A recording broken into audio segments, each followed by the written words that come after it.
Have you ever blamed a drop in sales on your team only to realize much later that the bottleneck was created by changes you had made?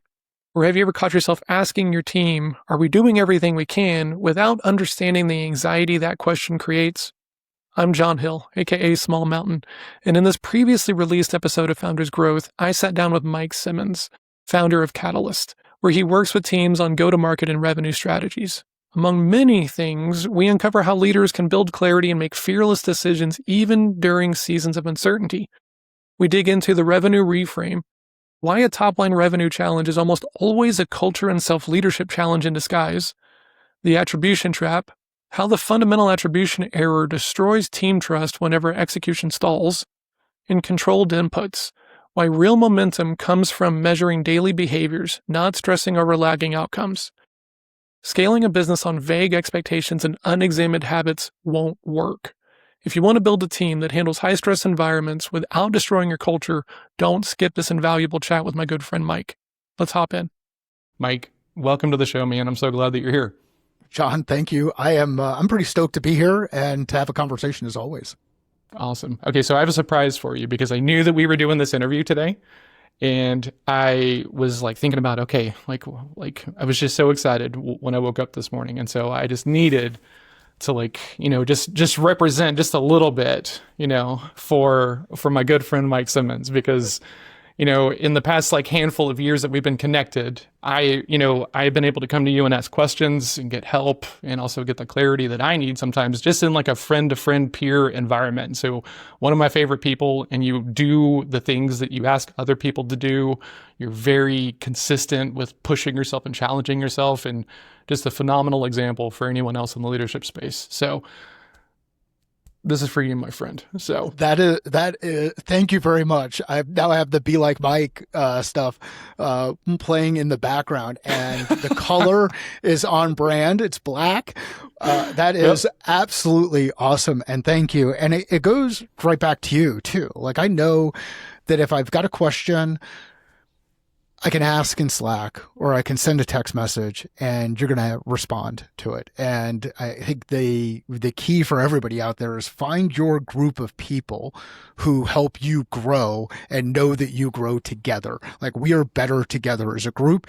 And it's because we feel confident asking questions. And if you don't have that group, if you feel like you're alone, go out there, find it or build it. It's important to have 100%. Folks you can lean on, and they're out there. John and I are not unique. I firmly believe that there are many of us out there who don't know that people are looking for help. So ask. Absolutely. And while we're here talking about this really quick, can you talk a little bit about the Phoenix Club that you're launching? Because that is one of these communities to where people can go and get help and be surrounded by peers, and would love for you to talk a little bit more about it for anyone who's interested. Yeah, thanks for asking. The Phoenix Club is something that Jen and I have inherited leadership on. It started originally by a former Disney executive, Dan Cockrell, as the Perch, and it's gone through now its third stage. Jen and I have taken on leadership. We've got just under 40 people inside the group right now. It is a paid community. What we're looking for are people who are the preneurs out there. People who want to think differently so that they can do differently, whether that's an intrapreneur and do it inside your organization, or it's an entrepreneur and you want to hire people, or it's a solopreneur and you want to do it on your own. You're a preneur. You're someone who wants to think differently so that you can do differently. You're committed to helping people grow. And if you're looking for a group of people who are aligned on that, we'd love to have you. Awesome, man. Thanks for sharing. I'm really glad we got to kind of talk about that, because community is one of those things to where it always helps us, right? But until you find the place to where you can be walls down inside of that community to really get the help that you need, it's largely just a waste of time, And so, that's what Sherpa Slack is meant to be for. That's what your membership is meant to be for. And, paid or free, find the one that fits your flavor and has people in there doing similar work, because no one gets to where they're going alone on an island, right? You need other people. And when I was younger, like I had epic community inside of my kung fu community, right? Like Yeah. people who would pour into me and help me and everything, but I wasn't seeking out any kind of professional community, and it kept me really stuck for a very long time. And so now I try to like provide space with the Sherpa community and everything else like that. So, but find your flavor and dig in deep, and don't go in there expecting people to come help you when you're holding all of your stuff off to the side. You gotta pay to play with like being walls down. There are so many things to go deep on there. And I think it ties into the general conversation that we're going to have today, or as you transition into different roles. But there, you will feel lonely. You will feel alone anytime you make a shift or a change, whatever that shift or change is. I'm entering into the Kung Fu community, or I'm moving from Phoenix to Dallas, or I'm moving from an organization to another organization. And the reason why you're going to feel alone is because you're going to think that there's going to be this thing that you want to get out of that community. There's going to be a thing that the organization wants to get out of you. And you're going to expect that when you move into that role, the company or the community or the group is going to expect that you have a certain level of understanding before you walk in the door. That preconceived notion that you have is going to get in the way of your ability to ask a question. And when you forget to ask that question, it's going to get in the way of your development. Mm-hmm. And this is where the testing comes from. You can go into a new group the first time, just like you go into a new school, and you can ask a question. And sometimes you can ask the wrong question and get yourself kind of isolated and excommunicated, or you're put in a different box. If you ask the right question with a level of curiosity, a genuine interest in understanding what others are doing and what they want to do and where they want to go, and you take an interest in them first, then you'll be in a position where you'll start to feel comfortable asking the questions that relate to their experience that will help you move forward. So community is critical. It's important to test it. There are multiple versions of it. There are versions of it that are very niche and specific, like a Kung Fu community. And then there are ones that are going to help kind of enable in the margins and pull those things together and not have the same kind of echo chambers. There's an African proverb, if you want to go far, go together. If you want to go fast, go alone, right? Yeah. But it's true. We can go really fast alone on our side, but we might be going fast in the wrong direction. And we might end up finding that we're going fast, switching directions over and over again. But when you have somebody else, and this is one of the big things for me, if you're looking for leadership, start with a mirror. If you have somebody else that can either hold the mirror or also look at the mirror with you, you can start to determine, am I actually moving in the right direction? So anyhow, it all ties together. Like we're human beings. We're human beings, and we all want to be like Mike. So again, thanks, John. Well, it's funny because like I talk about the mirror thing because, in my coaching, I talk a lot about martial arts, right? But really I talk about the importance of just like a feedback loop. Okay. And the mirror inside of a martial arts school is a feedback loop because, having taught hundreds of different people, like a 300-year-old martial art, there's always room for them to be like, well, you don't get it. You don't understand where I'm coming from. You don't understand why this is hard for me. I am doing it good. Okay. Well, look in the mirror. Now, how does it look, right? And you can't argue with that, but you have to be adult enough to know that you need to look in the mirror, not to polish the things that you're already good at, but to be looking for the things that need the improvement. Why do we struggle looking in the mirror? I think it's ego, right? And I'm curious, right? Because we're both like older guys now, right? We're not like these young studs or anything else like this, or I don't know young what you're gals talking that about, they're man. pushing. I feel super old. I have more gray hair now than I've had, I think, in years. But yeah. So go ahead. Yeah. So I find myself turning to, okay, how am I screwing this up quicker and quicker and quicker as I get older, as opposed to casting around, like looking for like how it's not my fault and how it's someone else's fault. And like, I don't know if that's an age thing. I don't know if that's like a developmental thing. I don't know if that comes from like doing this work and being very thoughtful and intentional, or it might just be age. What do you think? Yeah, I mean, anybody could read Jocko Willink's book and Leif Babin's book, Extreme Ownership, and take out components of that that will help them realize that it all does start with self. Like Hmm. if there's a challenge that's happening right now, let's look first at the things that we can control, and we can control our attitude and our initiative. Those are two things that are always in our control: uh, attitude and initiative.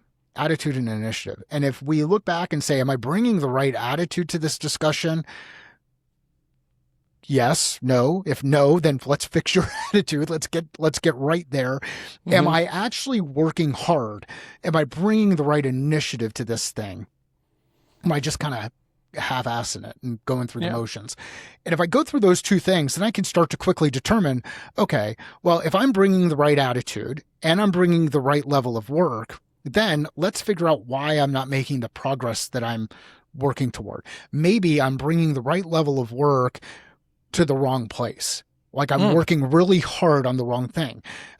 There's a difference between watching someone run on a treadmill and run in the street. On the Yeah. treadmill, their body kind of stays in the same place. On the street, they should be the background should also be moving with them, right? Hmm. As they go through. And I think as we look at it, let's look at it and say, okay, am I working really hard on the wrong things in the wrong direction? And the only way to really test that, I think, is by not only having your own set of data that you look to evaluate yourself against, but also asking others to look at that same data to help evaluate yourself against. And when you bring that to the conversation, at least what I tend to see is that the people on the other end who are coachable start to do some of those same behaviors. They start to ask some of those same questions. Am I bringing my best self to this situation, right attitude? Hmm. Am I bringing the right work to this thing? And you'll see that start to carry on and multiply to others. And this gets into the whole, leading self first, then leading another individual, then earning the right to lead teams, and then earning the right to lead teams of teams, which starts to get into the organization piece. And I know Yeah. John talked about the front end. It's both teams, it's organizations, and it all starts with individuals because those are the people who Absolutely. are actually doing the work. So Yeah. It's hilarious that we're talking about this because I was writing about this morning for the next book, right? And trying to encapsulate this idea that, um, no one follows a fraud, right? okay, And so then, trying to figure out how to write this conversation between like these two people so that way this idea gets passed in a way that it is helpful to other people because it's like, well, I have to be able to do the job of everyone on the team. And I think when it comes to individual skills, no, but when it comes to like traits and mindset, absolutely, right?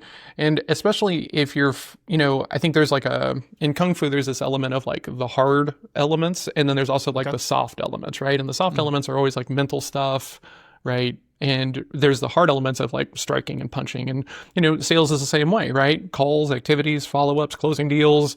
But then there's also the soft side of, with your tonality. Like, are you consultative? Are you putting too much pressure? And all of that stuff in there. And so I think when you're trying to coach towards those soft sides, like the EQ, the personal development stuff, you have to lead with intention, right? Because if you're like, hey, have a good mindset, but you're a tyrant, everyone knows that you're a tyrant, right? And no, yep, and everyone knows that you're not leading with that with what you're asking of others, right? And so I just think it's hilarious because I don't think every leader should be able to do like every job of every person on the team, but you should be able to practice those mindsets and like act in the ways that you want other people to act in those roles, right? So yeah, like, do the right thing, be supportive, be thoughtful, be intentional, different things like that. You can be intentional as a leader and show that with your actions, right? And that'll lead to other people choosing to be more intentional when they're working with you. Or you can just go around telling everyone how intentional you are, but they can see a lack of intention in your actions. And then when you're showing up trying to tell them to be intentional, it's not going to land very well, right? Because you're not leading with that. You're not leading by that example. you started with nobody follows a fraud. Mm-hmm. Is that real? Well, I mean, I think we have to like look at like time duration, right? Because Yep. one of the things that I learned in the military is like, don't fall, like, if you're on a team of someone who you wouldn't follow in a battle, you need to go find another team to be on, Yeah. Good. right? Yeah. And then, like whenever I was younger, we're going to talk more about this here in a little bit. I was always the guy with the questions, right? And because my personality is, I need to know how it works, and I've always got a question and everything, I would often get labeled the problem child because I would be like, okay, why do we got to do this, guys? And I didn't have the ability of framing questions in a way that made it clear that I was looking for help and not just like trying to find a crack in the veneer so that way, but that's just how I communicate. And so talking to my daughter the other day, she's like, oh, here comes the sales questions. And I was like, what? Hold on, wait a minute. Where is this coming from? And she's like, well, you're the sales guy, so you're gonna ask me a bunch of questions. And I was like, hold on, I would like to pause for just a second. She's like, okay. And I was like, the curiosity has always been here, 100% of the time. Sales training and sales coaching has given me the ability to like ask them and make sure that they're heard the right way. But I'm not asking you questions because I'm trying to like sell dad on you or anything. I am genuinely curious about these things, and it was such a surreal moment because, I go around and I do my job now and people just appreciate how I communicate with them, right? Clean, clear, direct, right? Clear, intentional, all these things. But there are some people, oh, here's another question, and so it's unique how it shows up differently to the different people around me. Like my wife hates whenever I'm like, oh, that's a really good question. She's like, I know, asshole, and I'm like, okay, like, sorry, it's just kind of like reflexive at this moment. Yeah. But, we put in all this work so that way we can be really great communicators, but then it becomes a part of you. And it sometimes is weird to other people around you. Does that happen to you? Or is that just me?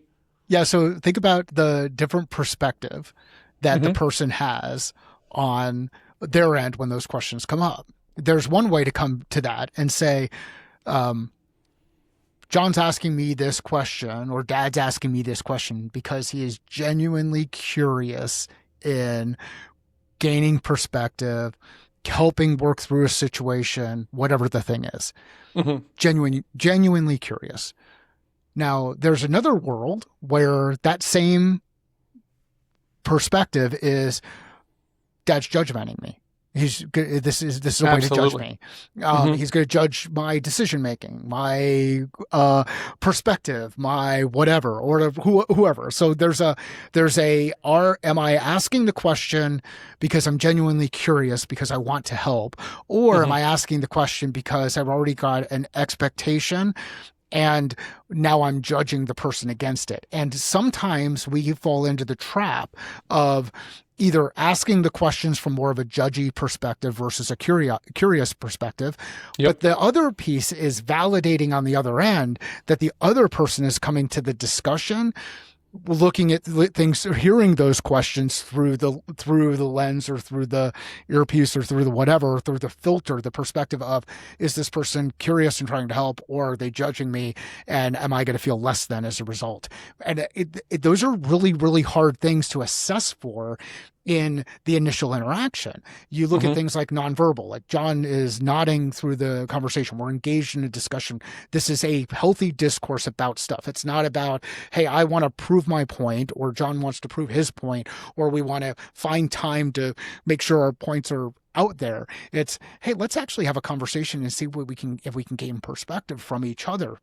And I would challenge you, when you're out there and you're engaged either in community or with friends and family or whoever it is that you're talking to, how do you think they're perceiving the questions or the communication style, or what position are they coming from, and what is your position? Because I can tell you this, when I get into problem-solving mode or crisis mode, I can move things through. Like if there's crisis, someone is and John, you've got different training than I do.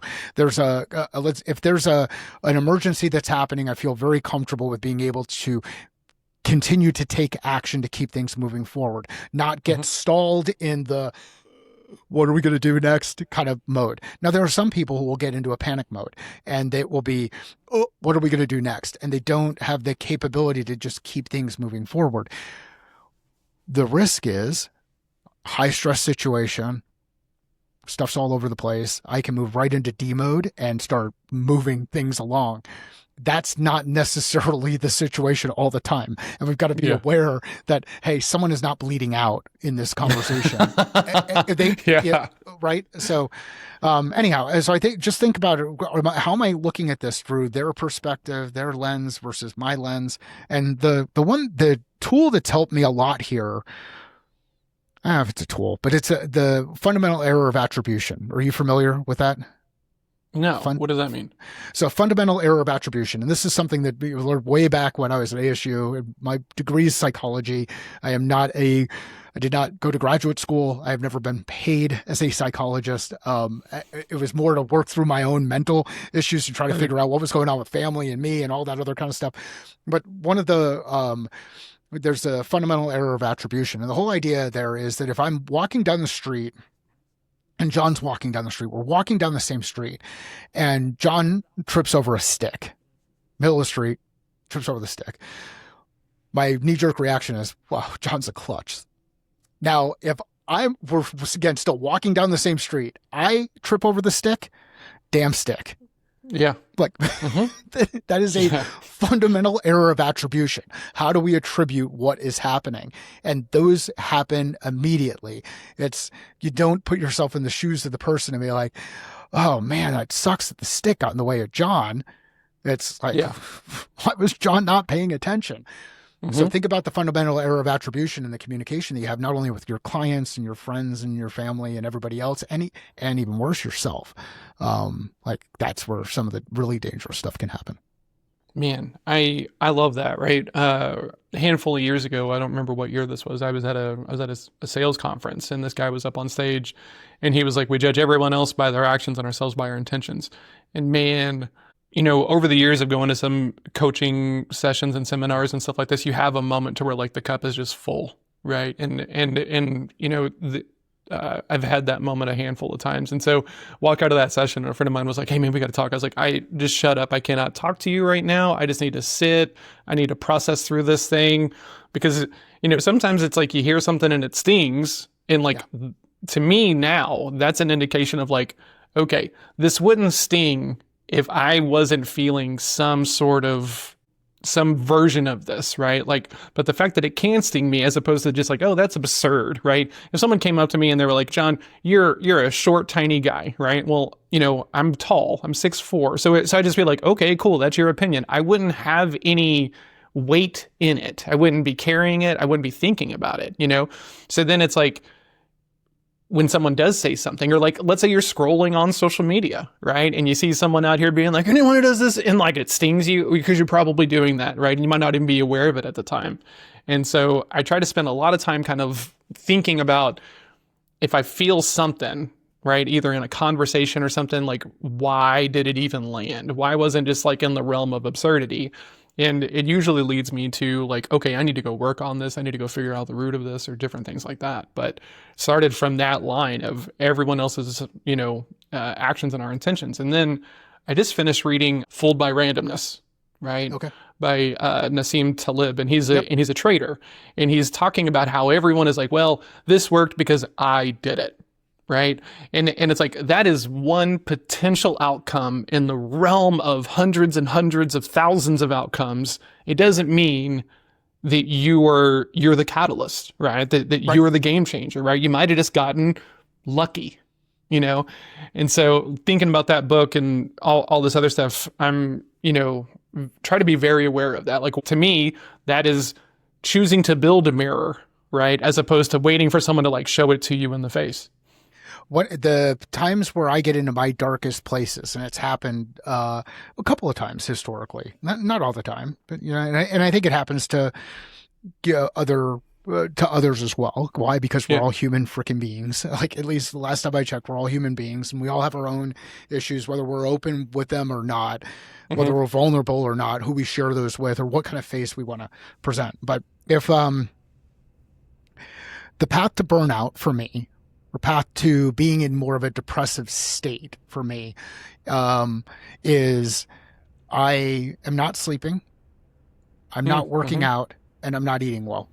If those three things are true, I'm not getting really good sleep either because I'm not eating well or because I'm just stressed out, or I'm not working out and I'm not working out. If those three things are there, then I'm at high risk for a situation where if I run into a scenario and someone gives me negative feedback around a thing without context, or that negative feedback will have a greater negative consequence on my side.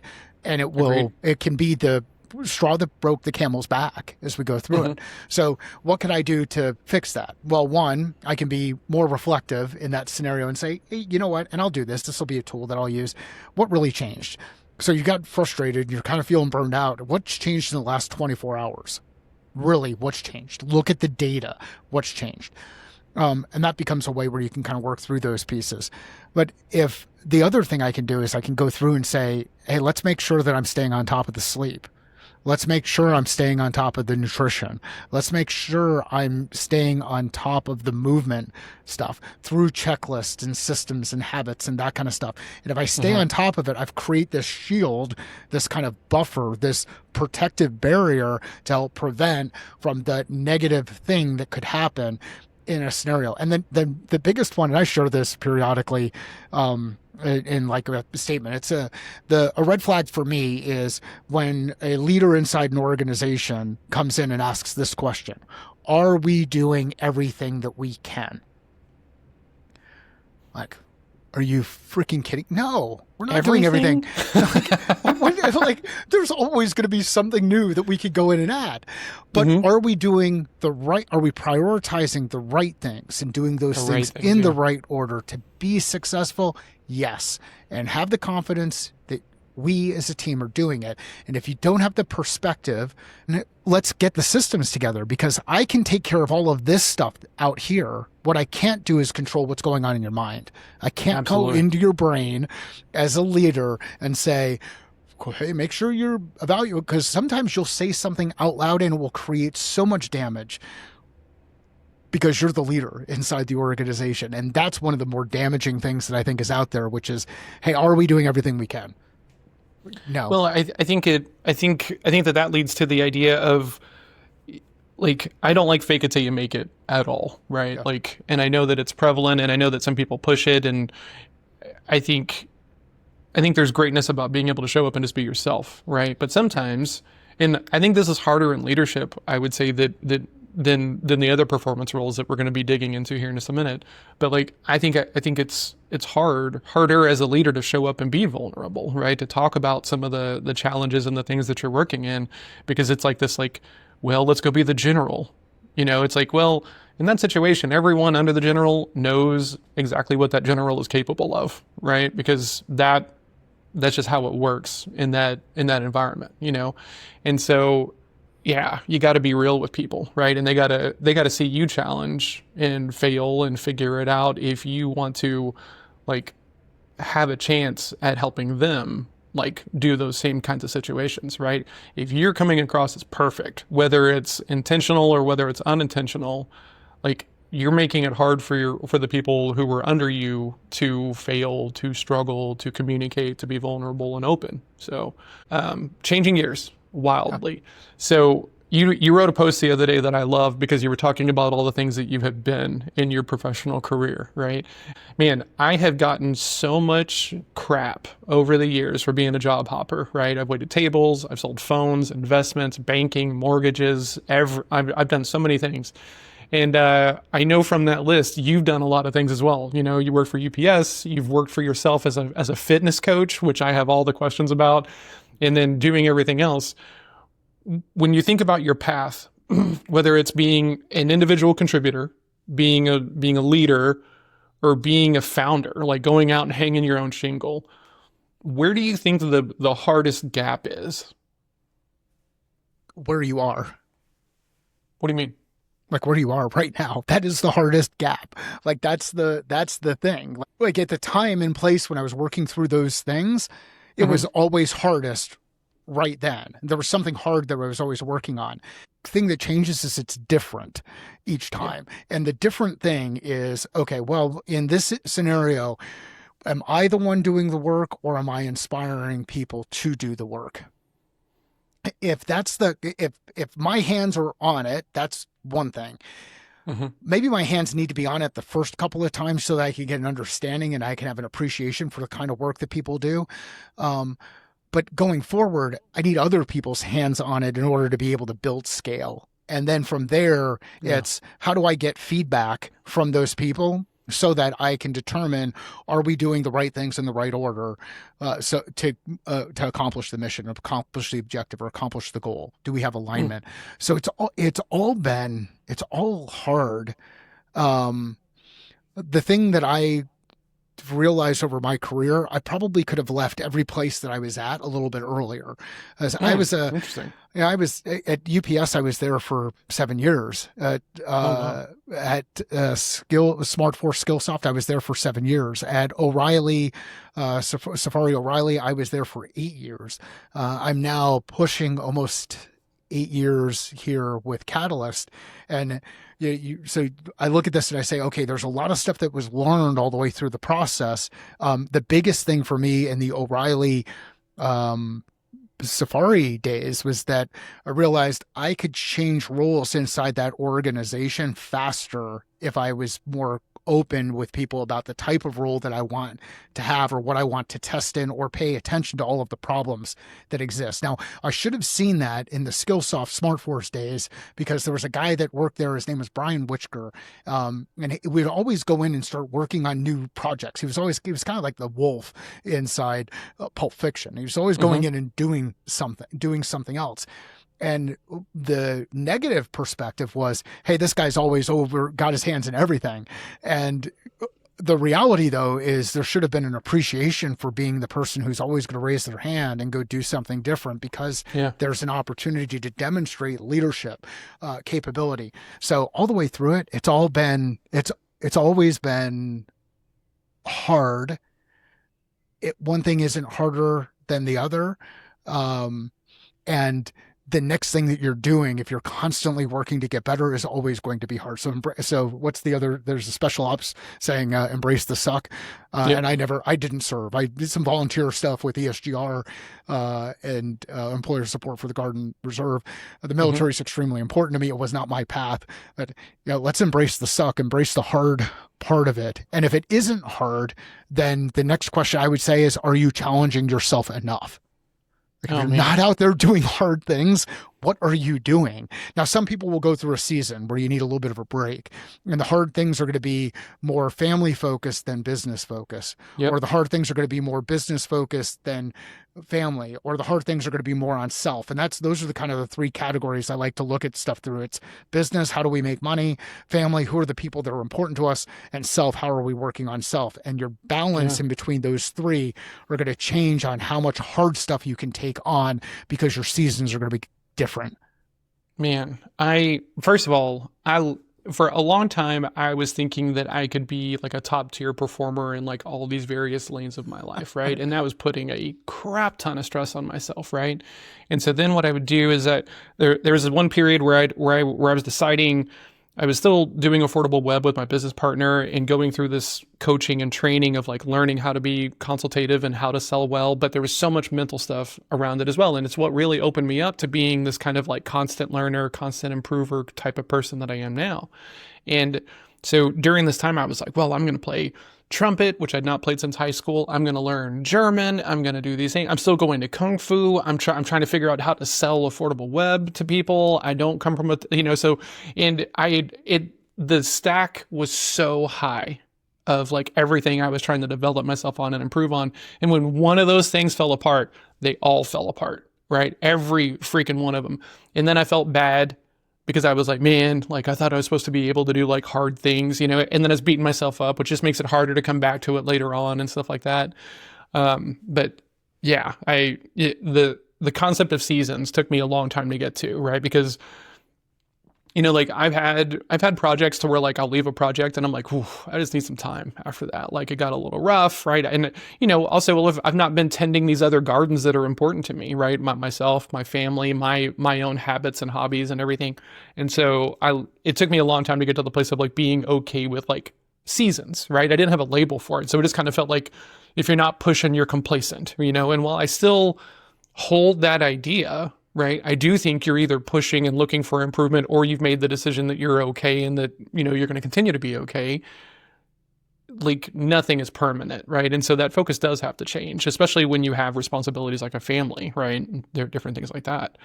So I want to go back to something because you said something in the intro and then we got sidetracked. Do you think it's harder to be an intrapreneur or an entrepreneur? Like which one do you think is the harder path to cultivate? Again, it's the path that you're in at the point in time that you're really going to feel hard. And I know that sounds like just a shit answer. So here's the problem with intrapreneurship is there are certain aspects of it that are outside of your control. Absolutely. Yeah. You may be an intrapreneur inside an organization who's ready to push things forward and it's really going to help move things along. But the reality is the organization is not the right fit for you. They're not ready for it. They don't want to do that thing. And that thing is going to be outside of your control. Now on the entrepreneur side of things, if you go that route, the hard thing there is, there are other people inside your business because an entrepreneur has other people inside their business. It's not just them. Solopreneur, it's on their side, and we can kind of get into that too. But on the entrepreneur side, now you've got people who are counting on you to be able to feed their families. Yes. And they signed up for a job. They didn't sign up for a roller coaster. That's right. And sometimes they signed up for the roller coaster because they understood that that's part of the job. And that's where the transparency and leadership is really important. So 100%. I think they're both hard. It's a question of which hard are you interested or kind of drawn toward. Now, I think there's a lot of value in that intrapreneur role. The thing that's important is make sure that that expectations are aligned across the organization around what that thing is that you're working on. And maybe you can be the skunkworks version of what's happening inside this specific group. And that's cool, but everybody's got to understand, look, just what you're looking for. Throw some food down there every once in a while, maybe check to make sure everybody's still alive, but let them go about doing their work because they're going to be different. They're going to think differently so that they can do differently. On the entrepreneur side, the stress of not only being accountable to your family, but your team and your organization and your customers can be super stressful, but it can also be super rewarding too. Now, solopreneurship, I think, is even a little bit more interesting because now you're not taking on, there's so many different ways that you can bring on others in the journey to help you through 1099 and partnerships and some of the other people that are really specialized in certain areas. But they've got their own business that they're working on too. So now ideally with those pieces coming together, we're able to form like a, like Voltron. We're able to come together and form I was about to say, dude, if you're missing the name, I can just drop Voltron right in here. I'm Superbot. Totally like we're ready to go through and we're ready to accomplish some amazing things, which so there's a number of different ways to do it. I think the common denominator across all of this as I've been thinking a bit more about preneurship as a word is think differently so that you can do differently, meaning you're constantly going to be pushing outside of the margins. The status quo doesn't work.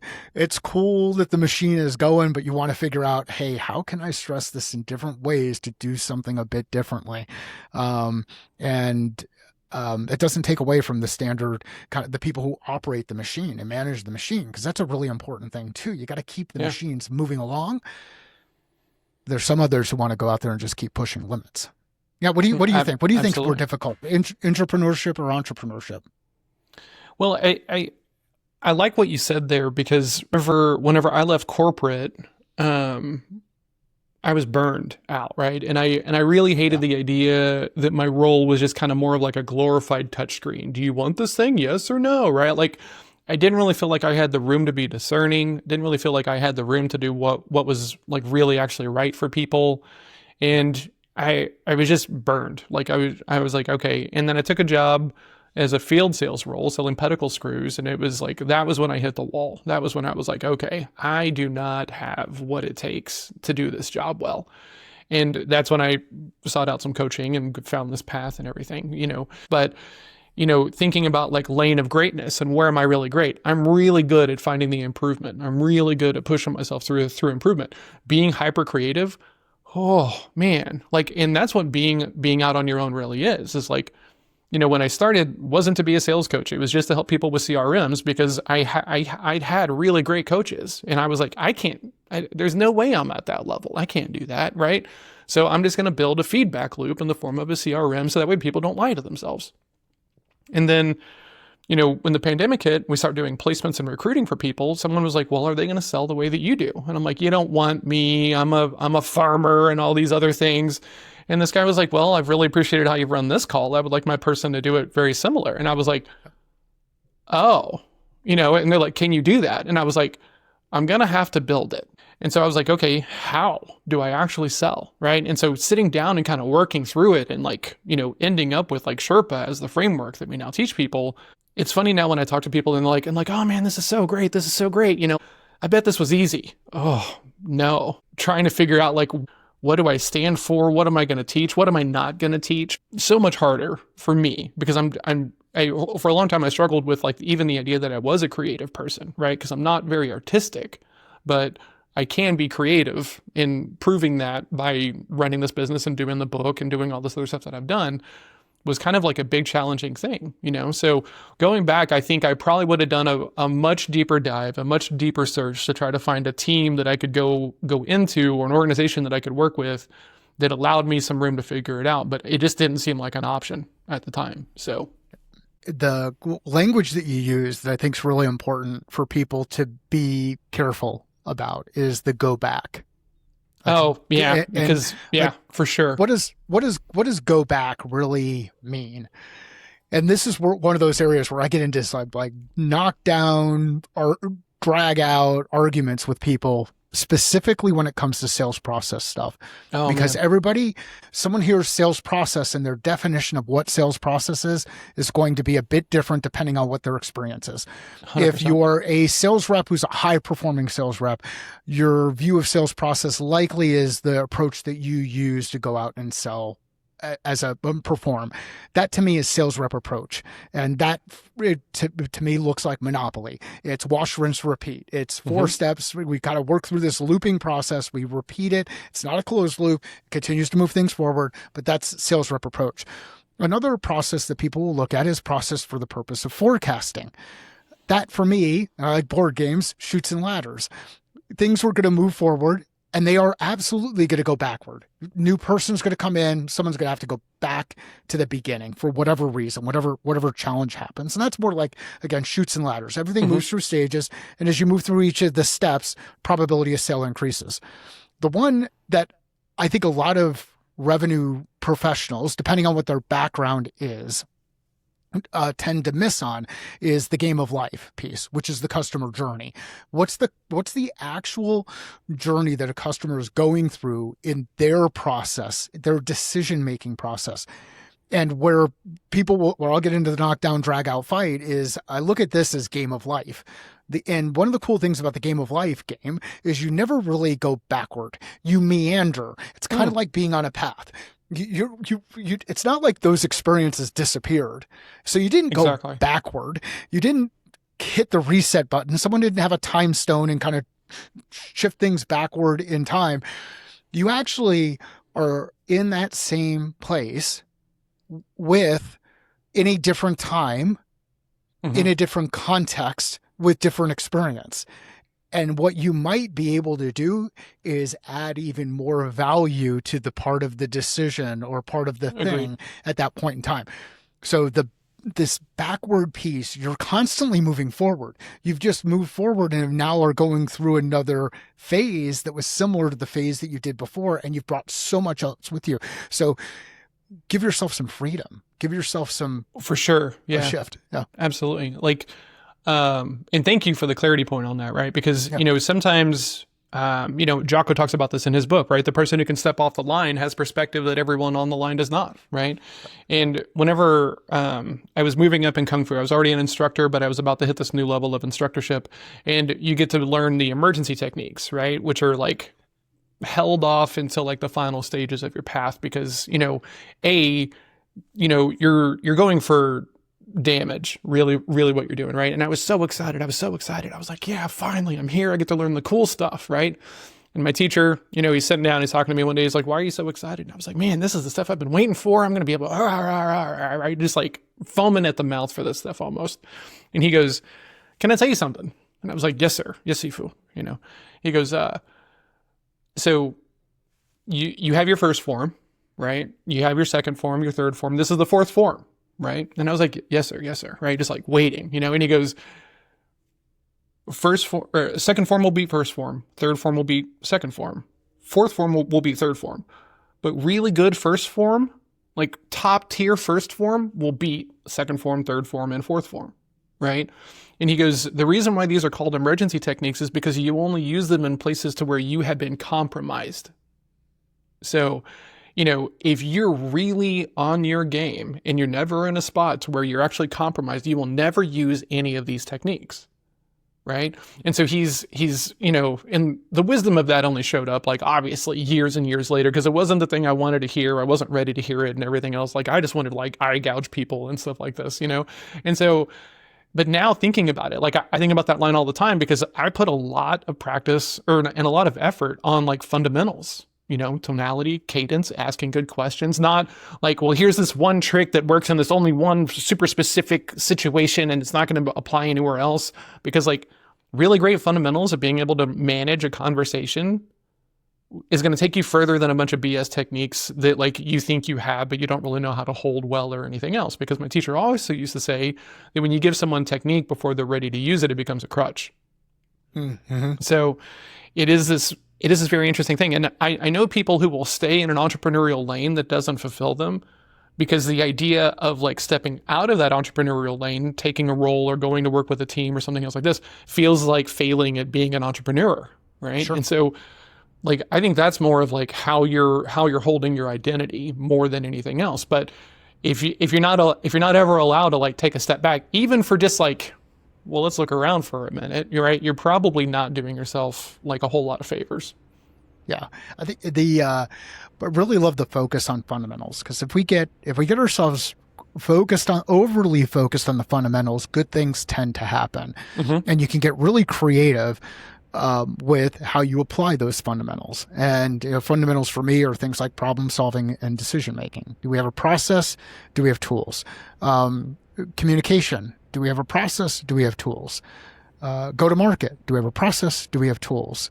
Achieving results, goal setting and execution. Do we have a process? Do we have tools? And if we do, and we're aligned on those things, now we have integrity across our team and across the way that we operate. And this gets into some of the stuff that you talked about early on in the conversation, which is if you've got a leader out there who is saying something but then doing something differently, they no longer have integrity. There's a lack of alignment. That lack of alignment creates a lack of integrity. When that structure gets put under force, it will break down. There will be risk that it will break down. And if it doesn't break down, it might be because of something in the market that happened that nobody knew was going to happen. I think about being an up and coming sales leader at Zoom in March of 2020. Could you do anything wrong in the next 6-month period? No. Like, you're really just like, hold on and let's go. And now that's not anything to take away from the leaders who learned a lot and drove business in that environment. That is not the success of the business in that time period was probably not driven by a strategic decision that you made, unless you happened to be in a certain region in China at a certain time period in time. Yeah. Whatever. But like it wasn't the decisions that you made other than the decisions to get out of the way and just enable and empower your team to kind of move forward. So, Absolutely. awesome, And awesome that stuff. like I love all these like old mantras that I'm now old enough now to really see value in, but like luck favors the prepared. Right. So that sales leader at Zoom, if he was just completely in a reactive stance and just waiting for stuff to happen to him, like they wouldn't have capitalized on the market share and the growth that they did. Right. So while, right place, right time does matter, being in the right mindset and the right mode for that time obviously matters. Right. Absolutely. And whenever I was playing poker is where I learned this line, because my poker coach was like, "Hey, luck favors the prepared." And so then there for a while, like I would piss people off, right? Because like I'm trying to put them on tilt and everything. And so I'd play like crazy hands and stuff. And then sometimes you hit, right? And you always make a big deal when you hit, so that way people know that you're like a crazy and a maniac and everything. And so I remember this one time I ran down this guy on a pot and won a big pot and everything. And he was pissed. He was so mad. And I had like 10-5, like a complete garbage hand. But because I was the aggressor and just kept putting pressure on people, I had control of the situation. And so when it comes 10-5, right, like I'm just going to win a big pot, But part of it is like knowing my spots, knowing how to keep control of that situation, but also being in a good position with the lights on is a super important part, right? Because you can make speculative decisions and marginal decisions from a place of like ego that don't serve you, and that leads to everything else that it leads to. Switching gears, because I know we're coming up on time, and honestly, dude, I think we could probably talk for about 4 days and like get super deep. But what I would like to kind of talk about for just a moment is you're a revenue guy, right? In my vision of you, right? You do lots of other things, but in my head, it's like, man, Mike's a revenue guy. And you've kind of pivoted your business a little bit, which I really appreciate, because I get so frustrated whenever I talk to people and they're like, John, like I'm a founder, I'm a CEO, you're the salesperson. I don't even need your help, And it's like, okay, cool. How clear are you on your goals and your activities to hit those goals? And and then it all falls apart and unravels. But the big flaw in that thing is leaders don't think that they need the fundamentals of sales to run good conversations, to like practice good discovery, to really bring people into the conversation and get them excited about it. And that's honestly kind of the premise of this next book, is that like bad leaders can hide for a while, bad salespeople cannot, right? You're either meeting expectation or you're on a pip or on your way out the door, So can you talk a little bit about this pivot and trying to get people to be more aware that they need the soft skill side of conversations and communication, no matter what they're doing in the organization? It may absolutely be batshit crazy, and this may not work out, and it may completely wreck my family's finances and all of those things. Like all of this stuff, it could go horribly wrong. Mm-hmm. And there are ups and downs where it feels like it is going horribly wrong. The thing that pisses me off is being known as a revenue guy. An organization will bring me in sometimes to evaluate their leadership team to help support firing a VP of sales or I've been there. people inside the organization, right? Yeah. And then what you do is you go into the organization, you evaluate things, and you realize, you know what? That revenue challenge that you're experiencing is actually a culture challenge in disguise. And culture starts with leadership. Absolutely. And leadership starts with self. So if we go all the way through there, we say, okay, well, how can we help people be better leaders of self? How can we build better culture inside our organizations? And the way that I like to do it, or the thing that I think can be super helpful here, is improving things like problem solving and decision making, goal setting and execution, communication, go to market, those 4 kind of areas. So the 4 pillars for me in the business: leadership, culture, revenue, execution. Known as a revenue guy, that's typically where I'll be brought in. Same. And then we'll start to look at how can we enable and empower the organization to think differently and do differently. That becomes the culture piece. The way that we can do that is by helping people be better leaders of self. And the way that I can do that is by helping people get better at problem solving, decision making, goal setting, execution, communication, and go to market. Now, the beauty of all of this is those are all revenue tools that I've rebranded. Absolutely. Yeah. The problem solving tool is an account plan. If you look at it, it's a hexagon. It is an account plan framework. What problem are we solving inside the business? Who has it? Who's impacted by it? Who cares about it? Why does the problem persist? Why is it important to solve? That's the top part of the hexagon. If you haven't answered those questions, you haven't earned the right to start to get into how, but too often we want to jump into how. Well, if everybody inside the organization understands this is how we solve problems, we actually have a framework that we use to solve problems. Now, when we come together as a leadership team or as a team of teams inside the organization, we can actually ask the specific question for a specific line on that hexagon to determine are we actually aligned as a team on that thing, the who's, the what's, the why's, the how's, the when's, and our timeline. The problem that I think exists and what frustrates me is we bring people into organizations and then we don't enable and empower them to go out and do the work that we ask them to do. We communicate based on our bias or our preconceived notions, and we tell them how they should be doing things, or we look at activity metrics or whatever the thing is that we're looking at. Yeah. If you give people tools to help get better at problem solving and decision making, goal setting and execution, communication, and go to market, then you start to have better conversations with people inside the organization. Your thinking starts to change. Then the doing starts to change. Your evaluation starts to change. It becomes less about my bias and my perspective and more about the team as a whole. And we're all doing things off of the same playbook or off the same sheet of music. And I believe that if you agree with the idea that that there's a lack of leadership inside organizations, that we've promoted people into roles and have not given them the tools and resources to be better leaders, then there's an opportunity for you to go in and help solve for it. If you are promoting those people from within your business and you're not helping them be better leaders of self at the front line, then you're creating a bigger pipeline challenge inside your business, and you're going to continue to struggle. And because you're going to continue to hire people to come into those roles, those frontline roles. And unfortunately, depending on where they are in their career and what they did, whether they competed in martial arts or they competed in golf or they competed in football or band or whatever, if they haven't done those things, they may not have the systems and tools in order to problem solve, make decisions, communicate effectively, figure that kind of stuff out. And with our the deprioritization of science, technology, engineering, and math, STEM, STEAM, the arts, adding the arts in there, with that deprioritization inside schools and focusing more on tests, we've reduced critical thinking across our students.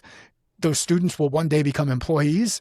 Those employees will then not be in a position to lead. So rather than keep screwing around at the top line and trying to do these executive retreats and improving ourselves as an executive team, my thesis is your business will change if you start doing that at the front line. And why not enable and empower your team to have effective conversations, make effective decisions, solve problems effectively as a group. So that's the evolution is really from the view that revenue challenge that exists inside your business may actually be a culture challenge in disguise, and culture starts with leadership, and leadership starts with self.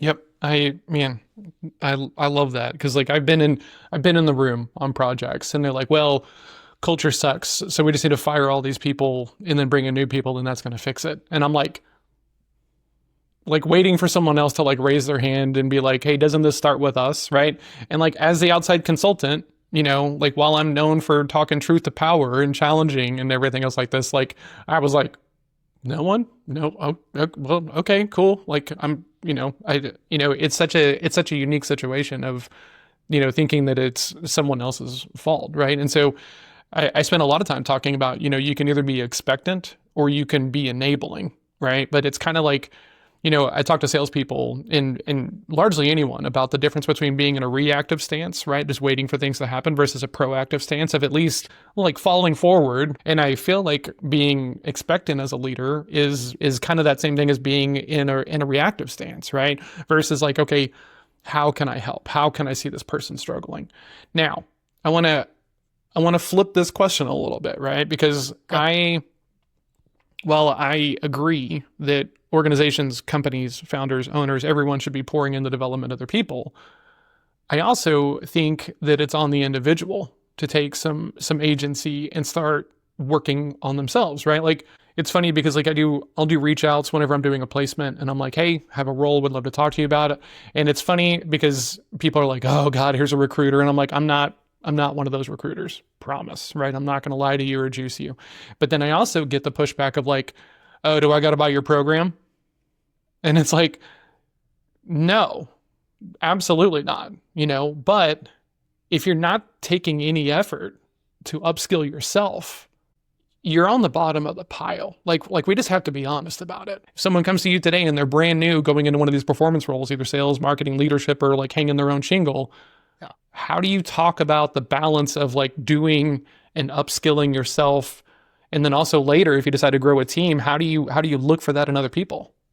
Yeah. So the majority of the coaching I do today is inside client engagements. It's with people inside that organization.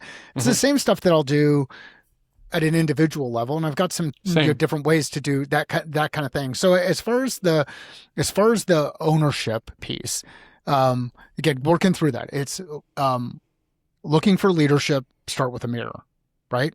Mm-hmm. Revenue challenge inside your organization may be a culture challenge. That culture starts with leadership. Leadership starts with self. All of this stuff is self. It's all back to the individual. Yeah. If you are an individual who is out there and you're expecting for people to hand stuff out to you, you are not a leader of self. You're not taking the initiative. You're not doing the work to go out there and continue to improve. Mm-hmm. You're looking for a handout. You're looking for someone to do that for you. Now, depending on what your role is and where you are in your career and kind of what your aspirations, that may be fine. That's okay. Like if you want to be led by others, if you want to be managed by others, if you want to go through and just do a checklist of work, do the minimum, good. Work inside organizations where that's the expectation, that's the standard. Agreed. But don't raise your hand and tell people that you want to think differently and do differently. Don't raise your hand and tell the people that you're frustrated with the leadership inside your business. Don't raise your hand and challenge everybody inside the business because they just aren't smart enough or they just don't know how to do it. Leadership is fucking hard. Yeah. It's hard. I mean, like I have wrinkles because I care. Mm-hmm. and because I do hard things. It's not gray hair because I've we're both like 17 stressed. years old. We just look this old. It just it's hard. It's hard stuff. So give your boss or give your leader or give the others inside the organization a little bit of flexibility and some gratitude or some grace on the way that they work through things. But know that and this comes from, I think it's a fire department thing. No one is coming to save you. Yep. No one is coming to save you. You have got to take control of that situation. And if you don't take control of the situation, you're leaving it up to chance. You're leaving it up to others. So take the time and invest in self, whether that's listening to a podcast like this, reading books. But here's the other piece. You can invest in self all you want, and you can check the box and talk about all the cool books you've read and quote all of the other stuff. If you're not actually doing the work and putting into practice, you suck. Like, agreed. I mean, John can tell me all the level 4 emergency stuff in Kung Fu, and I might know it and be able to say those words out loud, but in a situation where I get attacked, am I going to actually be able to do something? What happens when I need to put it into practice? Everything's going to fall apart. Yeah. Take ownership of self, get out there and do your own, do the work. And it's worth it. When you invest in yourself, good things happen over time, over and over and over again. At a minimum, you figure out what kind of work you should be doing, what gives you energy, what has impact, what do you not want to do ever again. you just learn as you go through.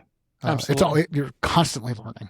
Yeah, I tell, I have a lot of friends who are really into UFC, right? And they're Okay. like, well, I know, and they know the names of all the moves, they know the names of all the fighters and everything, but they're still like, man, like I'm just going to see red. And it's like, you are not even on the level, right? Like you're going to get schooled by the first person who does not see red and has some capability.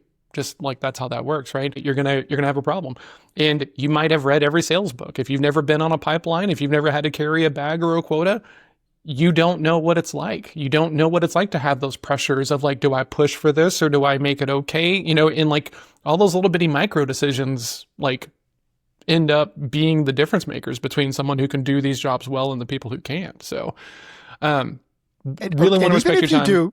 Even if you do it, even if you have read the stuff and you've put it into practice, you've done all the training and you have all the reps, you're still going to choke.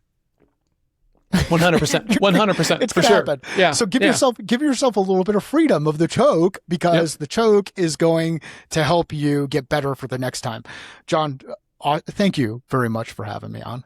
Yeah, dude, we're gonna have to do a part-time because like I know you got to go. I have more stuff that I want to talk about with you, real quick, for two rapid fire questions, and then I can let you go. Is that okay? Yep. Okay. First one, what's your biggest pet peeve or mantra or lesson that's kind of being touted as like a leadership lesson that you're like, oh, this is taking us in the wrong direction? Do you have anything like that that's like super popular and you're thinking it's doing more harm than good? The one that drives me nuts is we do things the way that this is the way we've always done it. Like, so we do this over and over again because this is the way we've always done it. It's not a growth perspective. And another one is it's just the way that it is, or it is what it is. Like those kind of things drive me absolutely nuts. It's not, it is what it is. It's what you accept. Yep. And I think Leif talked about it in Extreme Ownership. It's not what you preach, it's what you tolerate. Like there are these things that we can do where we might say things out loud that we're frustrated with them. But then we let them happen. And my question, and this gets into that problem solving piece, that why does it persist, is, sometimes something may not really be that important. And if it's not that important, then let's be honest with each other and say, hey, it's not that important. Like me carrying a couple extra pounds right now must not be that important because I still go after the muffins when they're hanging out in the kitchen late at night. There's a decision that's being made for that moment in time. So yeah, another one that's a frustration is like all of these people who have the quick fix. Like the quick fix to building out your fractional practice, or the quick fix to generating your audience on LinkedIn, or the quick fix to whatever. Like there's never, I've never found too many quick fixes or shortcuts. There's a process. There's a process. So that's the kind of stuff that frustrates me, is when people try to share, hey, there's this easy button. The question I would ask is, how do they make money? Absolutely. Yeah. Right. Looking at how they got there, not just like what they're talking about. Super important. Yep. Last question, then I'll let you go, man. Once again, thank you so much for coming on the show. Yep. We will absolutely do a part two.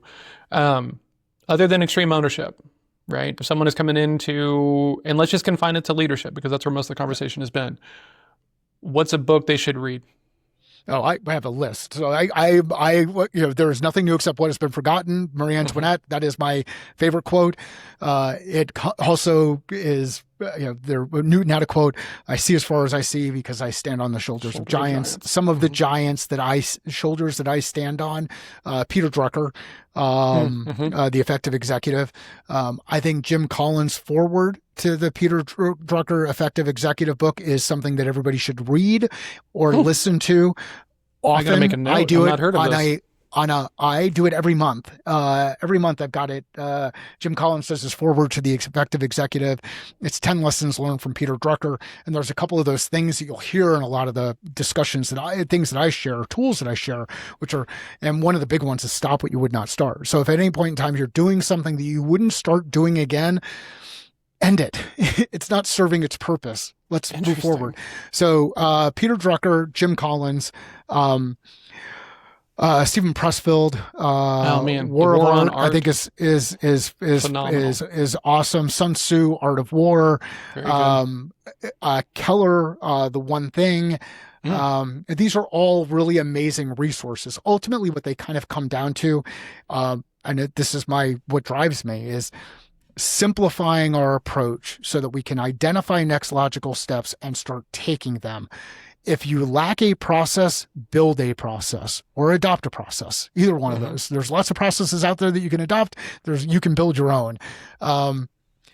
Include reflection in that process Oh man. so that you go Yeah. back and view how are we actually making progress on these things? Are we moving forward? When I get into the game plan stuff, goal setting and execution through clarity and focus, there's goals, actions, metrics, and execution. Those are the 4 parts of it. The metrics piece is all about holding yourself accountable to doing the work and the work accountable to working. Yep. So we hit on a couple of things. The One Thing, some of the Jim Collins stuff, the Peter Drucker stuff. Covey is also a really big one for me. And then the Margaret Mead quote, and I'll butcher this one, but it's never underestimate what a small group of committed citizens can accomplish. In fact, it's the only thing that ever has. So find your group of people. You will accomplish so much more when you work together with a group of folks. And John, thank you very much for having me on board. I did not do my book list justice, so I will send you some follow-ups above and beyond that. And it's all the stuff. It's all the stuff that's informed, where I am and how I go and where I'm growing.